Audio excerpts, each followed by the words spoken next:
ఓ పక్కన ప్రజల సొమ్ము దుర్వినియోగమవుతుంటే నిద్రమత్తులో అధికారులు జోగుతున్నారు. మరి వైద్యాధికారుల సంగతి సరే. డోన్ పాతపేట ఏరియా హాస్పిటల్ మార్చడంతో అధ్వానంగా మారింది అక్కడి హాస్పిటల్ ప్రాంగణం.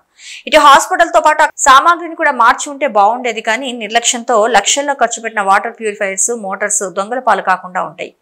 వాటితో పాటు హాస్పిటల్లో కొత్త బేబీ కిట్లు, హ్యాండ్ గ్లౌస్, పీపీఈ కిట్లు, సర్జికల్ బ్లేడ్లు, ల్యాబ్ కి సంబంధించిన ట్యూబ్స్, కరెంట్ వైర్స్, మోటార్లు చోరీకి గురవుతున్నాయి.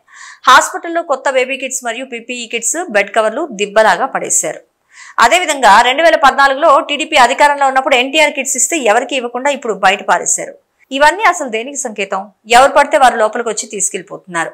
హాస్పిటల్ బయట గేట్ కి తాళం వేయడంతో దొంగలకు అది చేతివాటంగా మారింది. మరి అధికారులు ఇకనైనా స్పందించి నిద్ర నుంచి మేల్కోవాలని ప్రజలు విన్నవిస్తున్నారు. ఈ హాస్పిటల్ సెక్యూరిటీ గార్డు కూడా లేకపోవడంతో బూత్ బంగ్లాలా మారింది. రోగులకు ఉపయోగపడే సామాగ్రి కొత్త హాస్పిటల్కి షిఫ్ట్ చేసుకోకుండా నిర్లక్ష్యం వహించిన వైద్య అధికారులు మరి కొన్ని రోజులు ఇలాగే వదిలేస్తే ఏమీ ఉపయోగం లేకుండా పోతాయి. మరి ఇకనైనా ప్రజల సొమ్ము దుర్వినియోగం కాకుండా వైద్య అధికారులు నిద్రమత్తులు వదులుతారో లేదో మనం వేచి చూడాల్సిందే.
పిల్లలు